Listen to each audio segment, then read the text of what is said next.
Good afternoon and welcome to the Midday News. Here's what we have in the bulletin. Auditor General calls for probe into dealings between Education Ministry and Education. Opposition calls for sacking of acting permanent secretary. And later in sports, Reggae boys still searching for a win in World Cup qualifier. I'm Giovanni Dennis and here are the details. We begin this afternoon with a comprehensive look at the Auditor General's report into the Joint Committee for Tertiary Education, JCTE. The Auditor General is calling for the police or an anti-corruption agency to conduct a probe following the transfer of $124 million by the Education Ministry to the JCTE under questionable circumstances. The Auditor General has recommended that the Finance Ministry take action against two senior officers in the Education Ministry, including the Acting Permanent Secretary, Dr. Grace McLean. Now our coverage begins with Vashon Brown. The Joint Committee for Tertiary Education was established by the Minister of Education nearly 30 years ago as a special advisory committee. However, Auditor General Pamela Monroe-Ellis says there is no evidence that any education minister has been involved in the appointment of members to the JCTE or that there has been any government oversight of the committee's operations. The Auditor General discovered that the Education Ministry transferred $124 million to the JCTE over a 32-month period. $94.9 million was related to educational programs which the JCTE was carrying out under an MOU with the ministry. Mrs. Monroe-Ellis says to date, the ministry has not been able to account for the use of the $124 million. The Auditor General's special report tabled yesterday revealed that the chairman of the JCTE, in seeking to justify his refusal to provide the accounting records of the committee for review by the Auditor General, stated that the JCTE had become a private entity which he registered in February 2019 under the name JCET Limited. He argued that the Auditor General therefore had no legal authority to review its accounting records. Despite the chairman's claim, the Auditor General found that between February 2019 and June 2020, the Education Ministry transferred $78.5 million to the JCTE using the tax registration number TRN issued in 2017 on the basis that the JCTE was a government institution. Mrs. Monroe-Ellis says if the Education Ministry is accepting the position of the JCTE chairman that the ministry did business with a private entity, then this is a matter which must be further investigated. She said this would determine whether a fraud was committed by a private institution using a TRN for a government entity to receive money under false pretense. And the Auditor General says that during a meeting held at her office in January 2020, the Acting Permanent Secretary, Dr. Grace McLean, suggested that she had no knowledge that the chairman of the JCTE had formed a private entity. Dr. McLean reportedly indicated that the Education Ministry would have to terminate doing business with the JCTE. Kimon Witter has that angle. Mrs. Monroe-Ellis says despite having purportedly learned from the JCTE chairman that he registered a company with the name JCTE Limited and was now imposing this company on the government and refusing to account for government funds received, Dr. McLean still allowed transfers by the Education Ministry. $11.2 million was transferred to the JCTE between April and June 2020. The Auditor General became aware of the activities of the JCTE through the audit of the Caribbean Maritime University, during which it was discovered that the chairman of the JCTE funded a party for the permanent secretary in 2017, the same year that the ministry made the decision to facilitate JCTE being assigned a TRN. The Auditor General's report says on June 29 this year, it received correspondence from the Education Ministry that it made efforts to sever ties with the JCTE after learning that the organization's leadership registered a private entity by the name JCTE Limited. However, the Auditor General says the JCTE remains a committee established under the Education Act. Mrs. Monroe-Ellis says the Education Ministry is therefore responsible for all transfers made to JCTE Limited. Meanwhile, the Auditor General's report has also caught the attention of the opposition. Spokesperson on Education, Dr. Angela Brown-Burke, says action should be taken against the Acting Permanent Secretary. Javon Keys has more. Opposition spokesperson on education Angela Brown-Burke says the scandal is nothing short of a disgrace at a time when the students are severely impacted by the pandemic. If you take government money, you don't expect to be able to account for it. So you set up another company with the same name, basically JCT instead of JCTE. Mm-hmm. You now spend that money in JCTE and believe that that covers you in terms of what you're doing with government, with taxpayers' dollars. It's ridiculous. Dr. Brown-Burke is now raising concerns about how officials at the Education Ministry are recruited. Who find these individuals and give them these appointments? Do they know anything about these individuals? What has been their track record? She's calling for the government to remove anyone who's found to be part of the ongoing saga. And I think where we are right now, the minister needs to act in the interest of the public, and she should remove Dr. McLean from that position, because what we are finding is that her name keeps cropping up, either as an individual with responsibility or an individual who should have seen or should have done something about a number of issues. Javon Keys, TVJ News. In other news, Parliament has given final clearance to the sexual harassment bill. The House of Representatives yesterday approved the 23 amendments made by the Senate on October 1. These amendments were circulated last Wednesday, October 6, and they have also been incorporated in the bill tabled. Madam Speaker, some amendments were editorial in nature, while others were quite substantial. The more substantial of the amendments are those that I seek to address at this time. These amendments have further contributed to the strengthening of the bill. Justice concerns about sexual harassment that is employment-related occur in institutions or arise in the landlord and tenant relationship. It will require institutions to have in place a sexual harassment policy statement within 12 months of the law taking effect. In addition, an employer or a person in charge of an institution will be required to keep and maintain a confidential register of sexual harassment cases. And it's now time for a break here on the Midday News, but please stay with us. We'll have much more when you return. Welcome back. We're continuing the news. The government has announced a care program grant for working people. Finance Minister Dr. Nigel Clark made the revelation in Parliament last evening as he announced an expansion of the care program aimed at assisting people impacted by COVID-19. We have to look out for those at the bottom of the scale. Those patriotic Jamaicans who play by the rules, who hold down a job, who pay their statutory deductions, and for whom COVID and the increases in prices has made things a little more difficult. For this reason, Madam Speaker, the CARE program will provide a one-off grant of $10,000 to all employees who are on the PAYE system and who earn less than or equal to $15,000 a week gross or $60,000 per month gross. Now, $10,000 will also be provided to all self-employed people whose income is less than or equal to $60,000 per month. We expect to make payments to approximately 130,000 persons who meet these threshold requirements, and therefore we are allocating $1.3 billion for this CARE program initiative. Now, persons across several occupational groups, Madam Speaker, several occupational groups, I don't have to name them all here, will be able to qualify because their earnings, they're on the PAYE system, even people who work in this house, on the PAYE system, and their gross income is $60,000 a month or less. Dr. Clark says those who want to benefit will have to apply through the CARE portal.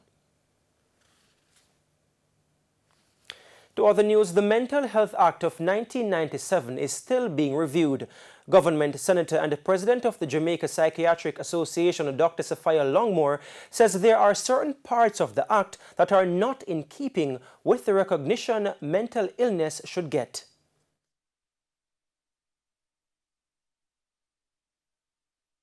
separate apart from that, especially even some of the terminologies and the references that are made are not in keeping with current and the positive outlook of mental health.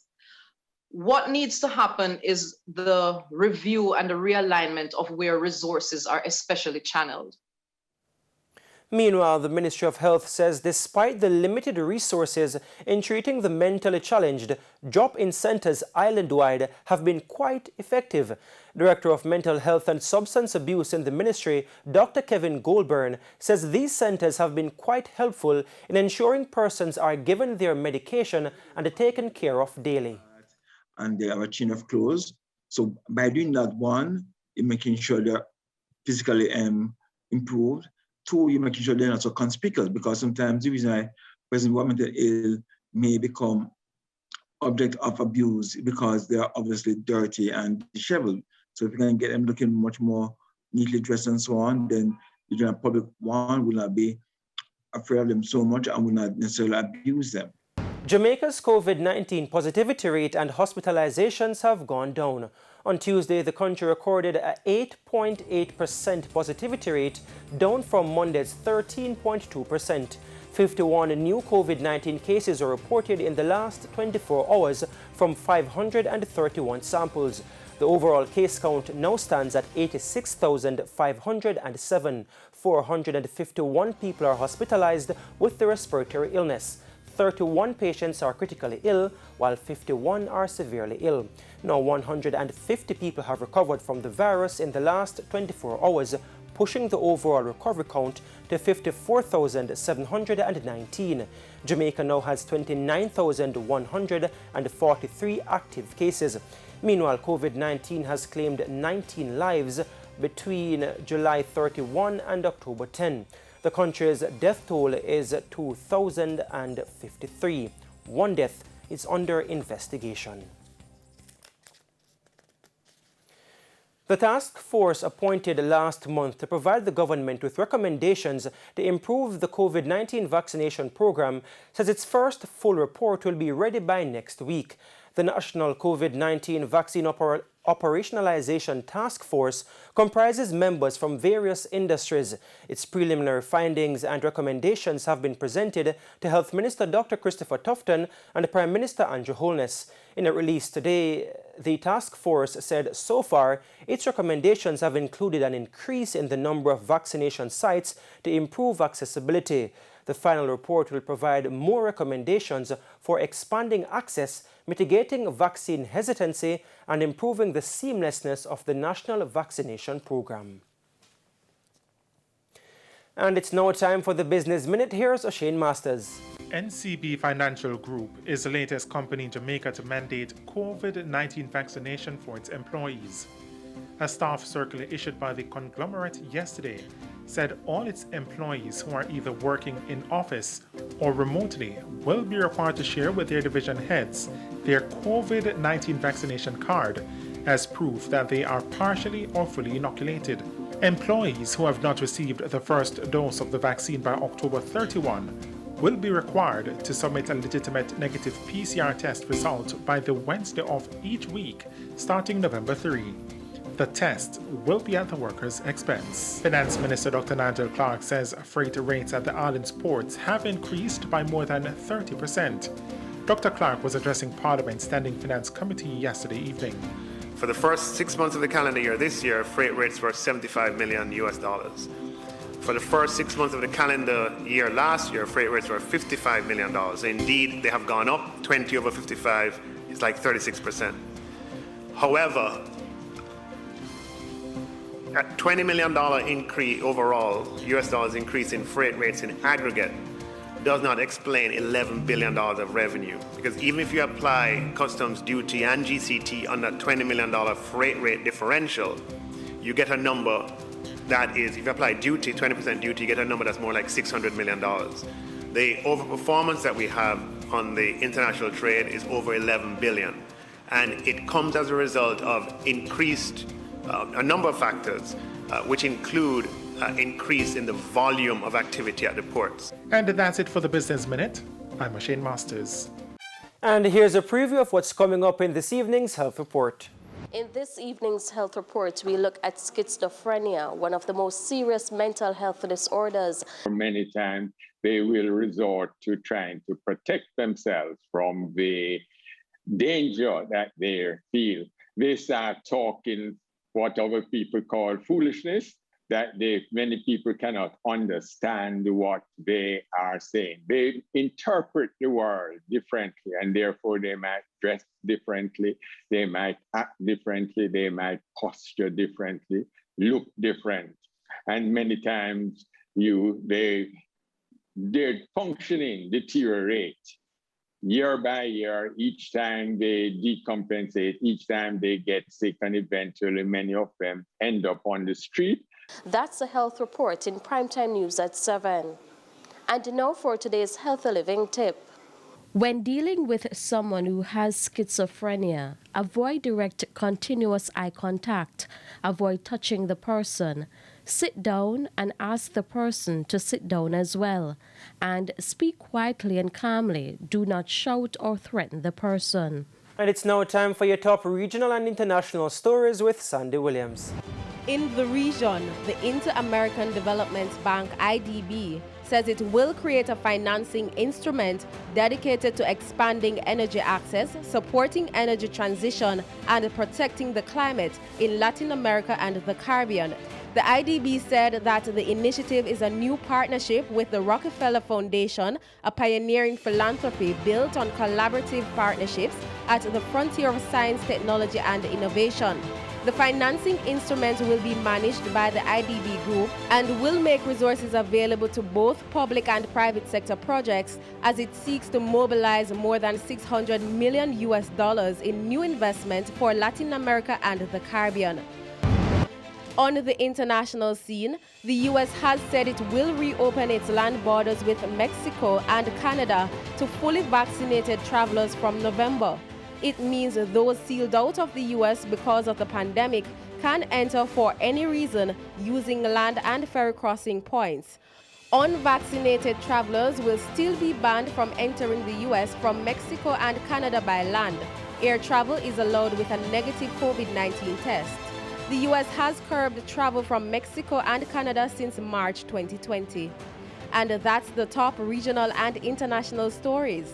I'm Sandy Williams. And we now head to a quick break. When we come back, Renardo Brown will have the Midday Sports.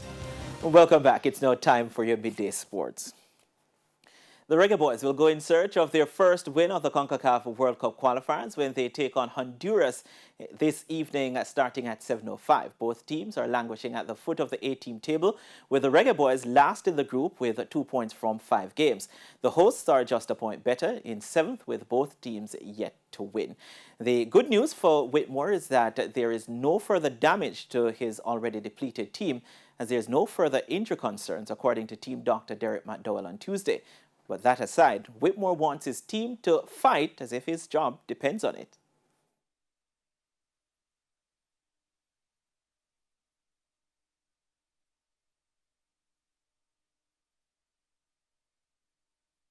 We're unbalanced at the moment in terms of personnel and position. But again, we have warriors here, we have real soldiers here. And again, it doesn't really matter who we put out there tomorrow. We just have to go. Everybody have to go out there and give 110% and get the job done. What we can control is on the field, the 90 plus minute, and that where main focus is now is the 90th minute and what we can get out of this game. Meanwhile, the Reggae Boys could end the night in 6th position should they get the better of Honduras and El Salvador lose at home to leaders Mexico. El Salvador are currently on 5 points with a -3 goal difference, 3 better than the Reggae Boys. So depending on the scoreline in both games, the Jamaicans could go ahead of El Salvador going into their November 12th meeting. The Mexico-El Salvador game kicks off at 9:05 p.m. In the earlier kickoffs, the United States will look to bounce back from their shock defeat at home to Panama on Sunday when they host Costa Rica at 6 p.m. At 6:30, Canada will host Panama in the battle between the 4th and 3rd place teams, who are separated by only a point. Kenya world record holder Agnes Tirop has been found stabbed to death at her home in the western town of Iten, with police treating her husband as a suspect. The two-time World Athletics Championships bronze medalist, who finished 4th in the Olympic 5,000-meter final 2 months ago, was 25. A criminal investigation is now underway into her death, with police saying her husband has gone missing. On Wednesday, crime scene investigators were at the house of Tirup, with police say was reported missing by her father on Tuesday night. Tirup was also found dead with a stab wound to her stomach, sources have told the BBC. Last month, Tirup set the world record for a women's only 10K road race in Germany. And that's it for your Midday Sports Report. Giovanni, it's back to you. All right, thank you so much, Renardo. And that's it for the Midday News. I'm Giovanni Dennis. Join us at 7 for Primetime News. On behalf of the news, sports and production teams, have a good afternoon.